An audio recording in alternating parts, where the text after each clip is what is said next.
Breast cancer વિશે આપણે ઘણી બધી વાત કરી ચૂક્યા છીએ, પણ ઓવેરિયન કેન્સર, સર્વાઇકલ કેન્સર, જે સ્ત્રીઓમાં બીજું સૌથી વધુ થતું કેન્સર છે, એના વિશે આજે આપણે વાત કરવાના છીએ. ડૉક્ટર આવા દેસાઈ છે મારી સાથે. શી ઇઝ અ ગાયનેક ઓન્કોસર્જન, અને એમની સાથે ખૂબ ડિટેલમાં આપણે સમજવાના છીએ કે આ કેન્સર ખાલી આઈડેન્ટિફાઈ નથી કરવાનું, આનાથી બચી શકાય એમ છે, પ્રિવેન્ટ કરી શકાય એમ છે. કેવી રીતે જાણીએ. ડૉક્ટર આવા Desai, thank you so much for being in red FM studios. Thank you so much for having us. What is the problem કે જેને કારણે આટલા બધા સર્વાઇકલ કેન્સર આપણે ત્યાં હોય છે? લગભગ 70,000 જેટલી સ્ત્રીઓના મૃત્યુ થાય છે દર વર્ષે ખાલી આ કેન્સરને કારણે, and we are still enable to do anything about it. સાચી વાત છે, આ બહુ દુઃખની વાત છે, કારણ કે આ કેન્સર એકચ્યુઅલી બહુ જ વહેલું નિદાન કરી શકીએ છીએ અને થતાં પહેલાં પણ અટકાવી શકીએ છીએ. પણ આપણા દેશમાં લાખ ઉપર લેડીઝને દર વર્ષે થાય છે, એમાંથી 70,000 મૃત્યુ પામે છે, કારણ કે બધા લેટ સ્ટેજમાં પકડાય છે. એટલે એકચ્યુઅલી આપણે બહુ જ અગત્યનું છે કે આપણે બધાને મેસેજ પણ આપીએ અને આપણે ખૂબ એફર્ટ્સ પણ બધા ભેગા થઈને કરીએ કે આ રોગ વહેલું નિદાન થઈ શકે, જેને માટે આપણી પાસે ઘણા બધા ટેસ્ટ છે. મેઇનલી પેપ ટેસ્ટ છે, HPV ટેસ્ટ છે, કોલ્પોસ્કોપી છે, જેનાથી કંઈ પણ વોર્નિંગ સાઇન હોય તો આપણે તપાસ કરીને નિદાન કરી શકીએ છીએ ને 0 સ્ટેજમાં પકડી શકીએ છીએ. એની ટ્રીટમેન્ટ આપી દઈએ તો સ્ટેજ 1 સુધી પહોંચે જ નહીં. એ તો ખરું, એ અમે સેકન્ડરી પ્રિવેન્શન કહીએ છીએ. પણ ઘણીવાર કેન્સરમાં, આ સર્વાઇકલ કેન્સરમાં 0 સ્ટેજમાં ચિહ્નો હોતા જ નથી. એટલે અમે સ્ત્રીને કહીએ છીએ કે દર વર્ષે તકલીફ હોય કે ના હોય, દર વર્ષે કે દર 2-3 વર્ષે પેપ્સમિયર કરાવવું જ જોઈએ. બહુ સરળ ઇઝી તપાસ છે, ગાયનેક એક્ઝામિનેશન વખતે થતી હોય છે. હવે પહેલાં આપણા હાથમાં આ જ હતું પ્રિવેન્શન માટે કે અર્લી ડિટેક્શન માટે. છેલ્લા 20 વર્ષથી આપણને ખબર પડી છે કે આ સર્વાઇકલ કેન્સર, ગર્ભાશયનું મુખનું કેન્સર, એક વાયરસથી થાય છે, HPV વાયરસ.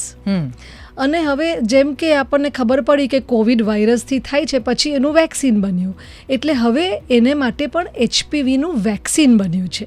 અને છેલ્લા 20 વર્ષથી તો આપણે આખી દુનિયામાં અપાઈ રહ્યું છે. એ HPV વેક્સિન આપણે લઈએ રાઈટ ટાઈમે, રાઈટ એજે, હું આપને કહીશ, તો વાયરસ આપણા બોડીમાં ઇન્ફેક્ટ થાય જ નહીં. તો વાયરસ બોડીમાં ઇન્ફેક્ટ થાય જ નહીં તો સર્વાઇકલ કેન્સર કે પ્રી કેન્સર થાય જ નહીં. આ કઈ એજ ગ્રુપની અંદર જનરલી સર્વાઇકલ કેન્સર થતા હોય છે? સર્વાઇકલ કેન્સર થતા હોય છે 40-50 વર્ષની ઉંમરે, અને પ્રી કેન્સર 30 થી 40 વર્ષની.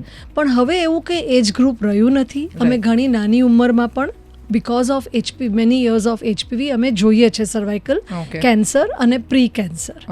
એટલે આપણે આ વેક્સિન નાની ઉંમરમાં, જ્યારે સેક્સ્યુઅલી એક્ટિવ છોકરી હજી હોય જ નહીં ત્યારે આપી દઈએ તો બેસ્ટ. એટલે આઈડિયલ એજ ઇઝ 9 થી 12 વર્ષમાં આપી દઈએ. 2 કારણથી, કારણ કે ત્યારે she will not be sexually active, એટલે હજી વાયરસ આવ્યું જ ના હોય બોડીમાં.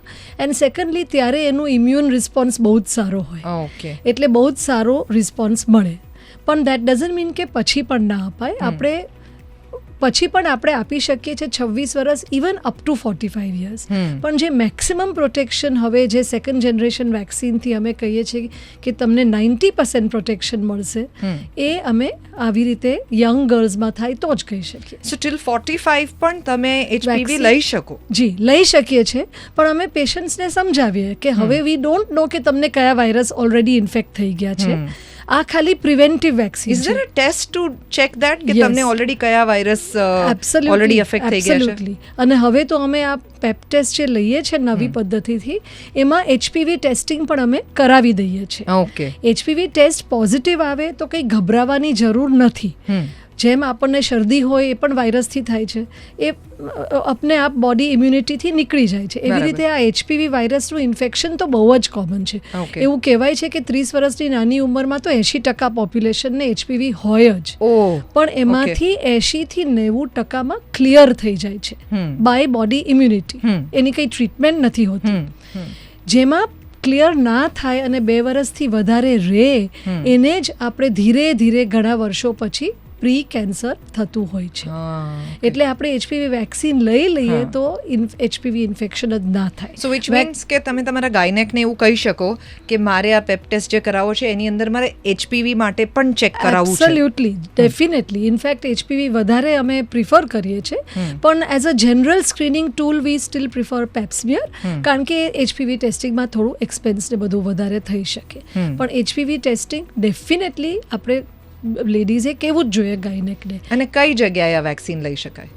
વેક્સિન તો બધે અવેલેબલ છે, બધા સેન્ટર્સમાં અવેલેબલ છે. ઘણા બધા ગાયનેક, ઘણા બધા પીડિયાટ્રિશિયન પણ આપે છે, કારણ કે એજ ગ્રુપ આવું છે. રાઈટ. અને આ વેક્સિન એવું છે કે એમાં કંઈ એવા નોન સાઇડ ઇફેક્ટ્સ છે નહીં, અને જે છે દેશમાં અપનાવેલું છે આ વેક્સિન, એમાં સર્વાઇકલ કેન્સરનું રેટ એકદમ ઓછું થઈ ગયું છે.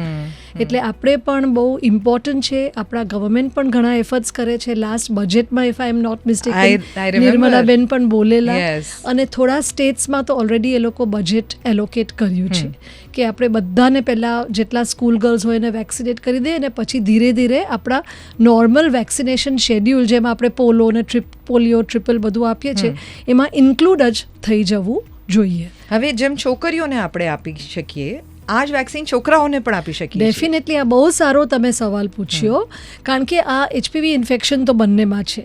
હવે આપણા જેવા દેશ જેમાં થોડા રિસોર્સ કન્સ્ટ્રેન્ટ ને બધું હોય, એટલીસ્ટ આપણે બધી છોકરીઓને તો આપી જ દેવું જોઈએ, પણ છોકરાઓને પણ આ વેક્સિન મળવું જ જોઈએ. બે કારણથી. એક તો હર્ડ ઇમ્યુનિટી વધે, છોકરાઓને આપેલું હોય તો they cannot transmit the virus. Secondly, આ HPV વાયરસથી એનલ કેન્સર્સ, ઓરોફેરિન્જિયલ એટલે મોઢાના ગળાના કેન્સર્સ પણ આ HPV વાયરસથી થાય છે. એટલે છોકરાઓને પણ આ આપણે પ્રિવેન્ટ કરી શકીએ છીએ. So this is part of STD? It is, yes, if you consider most of the cases HPV ના સેક્સ્યુઅલ ઇન્ટરકોર્સથી થાય છે. બીજા કારણોથી થઈ શકે, ફોમાઇટ્સ ને contact and some other infection, some કોન્ટેક્ટથી થઈ શકે છે ઇન્ફેક્ટેડ, પણ usually it is a sexually transmitted disease. પણ બીજી રીતે પણ થઈ શકે એવું નથી, પણ usually it is sexually transmitted. હવે આપણે બંને પ્રકારના કેન્સરની વાત કરીએ, એક સર્વાઇકલ કેન્સરની પણ વાત કરીએ અને એક ઓવેરિયન કેન્સરની પણ વાત કરીએ. આના સિમ્ટમ્સ કેવી રીતે આઈડેન્ટિફાઈ કરી શકે કોઈ મહિલા ઘરે? સર્વાઇકલ કેન્સર અને થોડું યુટ્રાઇન કેન્સરના પણ સિમ્ટમ્સ ઓલમોસ્ટ સેમ છે. એઝ આઈ ટોલ્ડ યુ, કોઈ પણ સિમ્ટમ ના હોય તો પણ પ્રી કેન્સર હોઈ શકે, એટલે રેગ્યુલર સ્ક્રીનિંગ કરવું જ પડે, તકલીફ હોય કે ના હોય. સિમ્ટમ્સમાં ફોર એક્ઝામ્પલ ડિસ્ચાર્જ તો હોય ને, ઇન્ફેક્શન ટ્રીટમેન્ટ આપો ને મટી જાય, પણ કન્ટિન્યુઅસ ડિસ્ચાર્જ, થોડો બદબૂવાળો ડિસ્ચાર્જ કન્ટિન્યુઅસલી આવ્યા કરે, પછી અનિયમિત બ્લીડિંગ, કોઈ પણ અનિયમિત બ્લીડિંગ, 2 પીરિયડની વચ્ચે બ્લીડિંગ આવે, ઇવન સ્પોટિંગ જ હોય તો પણ, મેનોપોઝ આવી ગયો હોય, માસિક જતા રહે પછી 1-2 વર્ષ પછી બ્લીડિંગ થાય, ઇન્ટરકોર્સ થાય પછી સ્પોટિંગ કે બ્લીડિંગ થાય, આ બધા શરૂઆતના ચિહ્નો છે અને તરત આપણે જઈને બતાવવું જ જોઈએ. કદાચ કંઈ જ ના નીકળે તો વી વિલ બી રીઅશ્યોર્ડ, પણ એના ટેસ્ટ થઈ જાય પછી આપણે કહી શકીએ કે આમાં કંઈ નથી. You must be meeting a lot of people કે જે મોડા આવ્યા હોય એવું કહીને કે અમને બીક જ હતી કે ટેસ્ટ કરાવીશું તો આવી જશે. તો એક્ઝેક્ટલી, બધા કે અમને કંઈ તકલીફ નથી, પછી આપણે ટેસ્ટ કરાવવા જઈએ ને કંઈ નીકળે તો, પણ એ બિલકુલ ગલત વાત છે. તમે ટેસ્ટ કરાવો ને તો 95-99% ને તો કંઈ જ નહીં નીકળે. તમારું પેપ ટેસ્ટ નોર્મલ આવશે, તમારું HPV નોર્મલ આવશે, તમે રીઅશ્યોર થઈ જશો. મેમોગ્રાફી, જે પણ સ્ક્રીનિંગ ટેસ્ટ આપણે કરતા હોઈએ છીએ. અને જેને નીકળે, જેને કંઈ પકડાયું તો એટલું બધું વહેલું પકડાશે કે આપણે બિલકુલ ક્યોર કરી શકશે.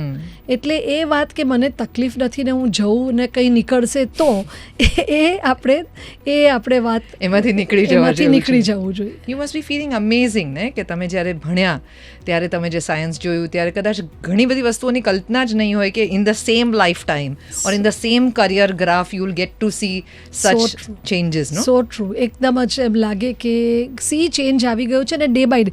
ઓવેરિયન કેન્સરમાં કીમોથેરાપી તો આવે જ, પણ સાથે સાથે નવી પહેલાં જ્યારે અમે when I started my practice બહુ જ ઇનઇફેક્ટિવ કીમોથેરાપી હતી, પછી 2-3 એકદમ ઇફેક્ટિવ કીમોથેરાપી આવી, અને હવે તો ટાર્ગેટેડ થેરાપીઝ આવી છે જેનેથી તો ખૂબ જ ફાયદો, અને આપણે સિમ્ટમ ફ્રી, ડિઝીઝ ફ્રી સર્વાઇવલ્સ ખૂબ જ વધારી શકીએ છીએ.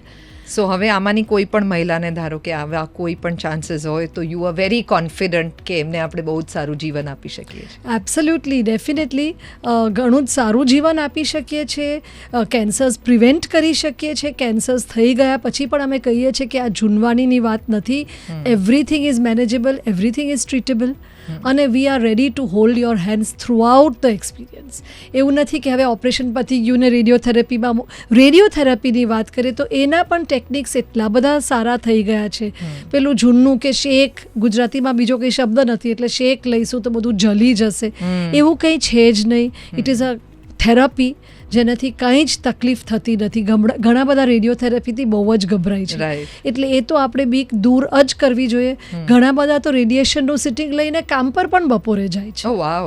એટલે એ રેડિયોથેરાપીનું તો આપણે ભય દૂર જ કરવો જોઈએ. It is a kind of therapy, કરોડો રૂપિયાના મશીન પર જેના સાઇડ ઇફેક્ટ્સ એકદમ ઓછા હોય છે. એટલે એ પેશન્ટ તો અમારું જ રહે. ઓપરેશન પતી જાય, રેડિયેશનમાં જાય, કિમોથેરાપીમાં જાય, તો પણ આઈ ઓલવેઝ સે કે we are with you and you have to keep meeting us and we will regularly follow you. કંઈ પણ તકલીફ હોય તો આવી જવાનું. આટલા અમેઝિંગ ડૉક્ટર હોય પછી આપણે ગભરાવાની શું જરૂર? એટલા માટે જ તો અમે કહીએ છીએ છુપાના બંધ બતાના શુरू. 93.5 रेड एफएम बजाते रहो.